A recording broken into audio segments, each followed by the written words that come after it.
जम्मू कश्मीर विधानसभा चुनाव के लिए आम आदमी पार्टी ने सूची जारी कर दी है। आम आदमी पार्टी ने उम्मीदवारों की पहली लिस्ट जारी कर दी है और आम आदमी पार्टी की पहली लिस्ट में अब 7 उम्मीदवारों के नामों का ऐलान किया गया है।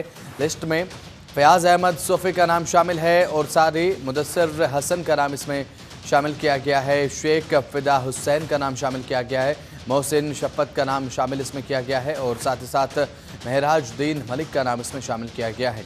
तो 7 नामों को इसमें जगह दी गई है। ये बड़ी खबर आपको बता रहे हैं। मुदस्सिर हसन, शेख फिदा हुसैन का नाम इसमें शामिल है और इसी के साथ मोहसिन शफकत मीर, महराजुद्दीन मलिक का नाम इसमें शामिल किया गया है। यासिर शफी मट्टो का नाम इसमें शामिल किया गया है। तो आम आदमी पार्टी ने जम्मू कश्मीर विधानसभा चुनाव को लेकर अपने प्रत्याशियों की पहली सूची जारी कर दी है। 7 नाम का ऐलान इसमें किया गया है। 7 नाम इस सूची में शुमार किए गए हैं। जम्मू कश्मीर विधानसभा चुनाव 3 चरणों में होगा और सितंबर के महीने में वोटिंग होनी है। आपको बता दें कि 18 सितंबर को पहला चरण रहेगा, उसके बाद 25 सितंबर को जम्मू कश्मीर में वोट डाले जाएंगे दूसरे चरण के लिए और उसके बाद जो तीसरा और अंतिम जम्मू कश्मीर में विधानसभा चुनाव का मतदान को लेकर रहेगा वो रहेगा 1 अक्टूबर को। और जम्मू कश्मीर को लेकर आम आदमी पार्टी की तरफ से अपने उम्मीदवारों की पहली सूची जारी कर दी गई है। 7 नामों का ऐलान किया गया है और ये 7 नाम जम्मू कश्मीर में विधानसभा चुनाव के दौरान आम आदमी पार्टी की तरफ से चुनावी मैदान में नजर आएंगे। ये 7 नाम कौन कौन से हैं वो भी आपको आपके टीवी स्क्रीन पर हम दिखा रहे हैं और बता रहे हैं। लिस्ट में फयाज अहमद सोफी का नाम शामिल किया गया है। मुदस्सिर हसन, शेख फिदा हुसैन, मोहसिन शफकत मीर, महराजुद्दीन मलिक का नाम इसमें शामिल किया गया और इसी के साथ यासिर शफी मट्टो का नाम भी इसमें शामिल किया गया। उन्हें भी आम आदमी पार्टी ने अपनी तरफ से उम्मीदवार अब बनाकर चुनावी मैदान में उतार दिया है। तो आम आदमी पार्टी की तरफ से जम्मू कश्मीर को लेकर भी अब तैयारियां चल रही हैं। पहली सूची जारी कर चुकी है आम आदमी पार्टी। अब देखने की बात होगी कि क्या यहाँ पर सभी सीटों पर आम आदमी पार्टी चुनाव लड़ती नजर आएगी जम्मू कश्मीर में। तो पहली सूची आम आदमी पार्टी की तरफ से जारी की गई।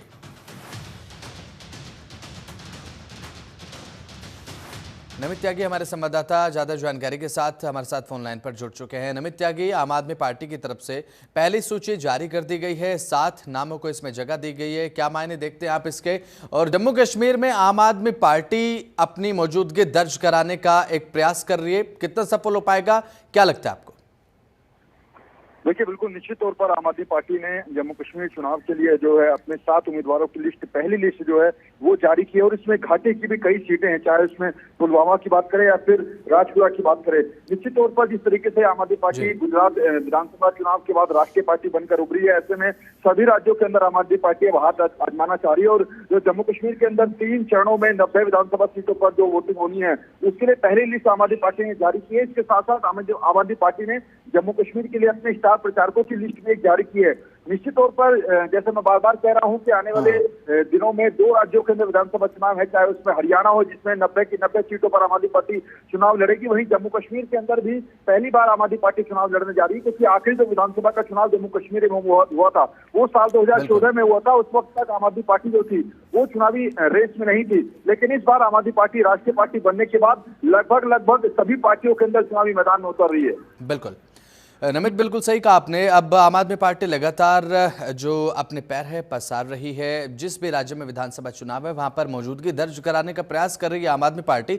नमित, यहां पर बात करें भारतीय जनता पार्टी की तो भारतीय जनता पार्टी की तरफ से एक नैरेटिव भी जनता के बीच में बनाया जा रहा है कि देखिए, लोकसभा चुनाव खत्म हुए तुरंत इंडिया गठबंधन अब अपने अपने राह पर चल पड़े हैं।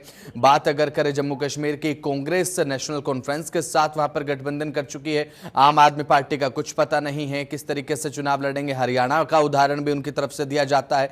तो ये एक क्या बड़े डेंट की वजह बन सकता है नमित, लगता है आपको? देखिए, निश्चित तौर पर अगर आम आदमी पार्टी जम्मू कश्मीर के अंदर चुनाव लड़ेगी तो वहां पर फिर कुछ ना कुछ कहीं ना कहीं जो वोट कम है वो बाकी पार्टियों के निश्चित तौर पर होंगे, क्योंकि कई बार हमने देखा है कि छोटी छोटी जो पार्टियां होती हैं वो भी बड़ी बड़ी पार्टियों को डेंट देती हैं। हालांकि अगर हम ऑल ओवर जम्मू कश्मीर की बात करें तो साल 2014 में जब चुनाव हुआ था तो उसके बाद पीडीपी के साथ मिलकर बीजेपी ने सरकार चलाई थी, लेकिन साल 2018 में आकर हमने देखा कि पीडीपी और बीजेपी का गठबंधन टूट गया। उसके बाद 2019 में जब बीजेपी ने दोबारा से सत्ता में सेंटर में सरकार आई तो साल 2019 में फिर हमने देखा कि 370 हटाया गया और उसके बाद फिर पूरे जम्मू कश्मीर में पहले 6 महीने तक राज्यपाल शासन लगा और उसके बाद राष्ट्रपति शासन जो था वो पूरे जम्मू कश्मीर के अंदर लग गया। तो ऐसे में अब नेशनल कॉन्फ्रेंस की बात करें या फिर कांग्रेस की बात करें, ये दोनों पार्टियां गठबंधन में हैं। अगर हम बात करें अब पीडीपी के गठबंधन को लेकर पहले बीजेपी ने मना कर दिया है कि हम पीडीपी के साथ गठबंधन नहीं करेंगे। तो ऐसे में नेशनल कॉन्फ्रेंस की बात करें या फिर कांग्रेस की बात करें, इन दोनों का साफ साफ कहा गया है कि गठबंधन की बात करें। अब रही पीडीपी की बात, क्या पीडीपी नेशनल कॉन्फ्रेंस और कांग्रेस के साथ आती है, ये सबसे बड़ा सवाल है। बिल्कुल एक साथ आएंगे तो फिर ये देखना होगा कि जो बाकी क्षेत्रीय पार्टियां हैं क्या उनको भी कांग्रेस के नेशनल कॉन्फ्रेंस अपने साथ रखने की सामने आ पाएगी। बिल्कुल नमित, यहाँ पर 2014 में जब आखिरी बार यहाँ पर जम्मू कश्मीर में विधानसभा चुनाव हुए थे तो भारतीय जनता पार्टी और पीडीपी का गठबंधन देखने को मिला था।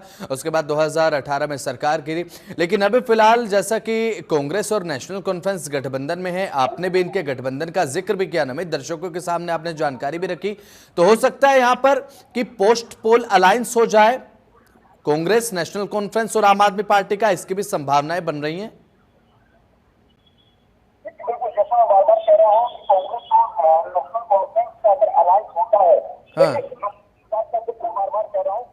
जिस बात का जिक्र मैं बार बार कर रहा हूं क्योंकि जो बीजेपी लगातार मुद्दे उठा रही है, क्योंकि नेशनल कॉन्फ्रेंस का जो अगर हम चुनावी घोषणा पत्र बात करें, जो मैनिफेस्टो आया है उसमें कई अलग बातों का जिक्र किया गया है। नेशनल कॉन्फ्रेंस ने कहा है कि अगर हमारी सरकार बनती है तो हम धारा 370 को फिर दोबारा से वापस लाएंगे। इसके अलावा पाकिस्तान से भी वो बातचीत करेंगे। निश्चित तौर पर जो नेशनल कॉन्फ्रेंस का मैनिफेस्टो आया है उस पर बीजेपी हमलावर है और बीजेपी का कहना है कि एक तरफ जो नेशनल कॉन्फ्रेंस है वो फिर दोबारा से कश्मीर में वही पत्थरबाजी वाले हालात बनाने की कोशिश में कर रही है और कांग्रेस उनके साथ आखिर क्यों जा रही है। वहीं कल जब प्रेस कॉन्फ्रेंस हुई थी बीजेपी की भी, तो उनसे सवाल पूछा गया था कि क्या अगर जरूरत पड़ी तो बीजेपी क्या दोबारा से साल 2014 की तरह पीडीपी के साथ गठबंधन कर सकती है। उस पर बीजेपी के नेताओं का कहना था कि इस बार हमें पीडीपी की जरूरत नहीं पड़ेगी। सभी जो 90 विधानसभा सीटें हैं उसमें से 70 प्लस जो सीटें हैं वो बीजेपी जीत कर आएगी, इतना दावा जो है वो बीजेपी के नेता कर रहे हैं।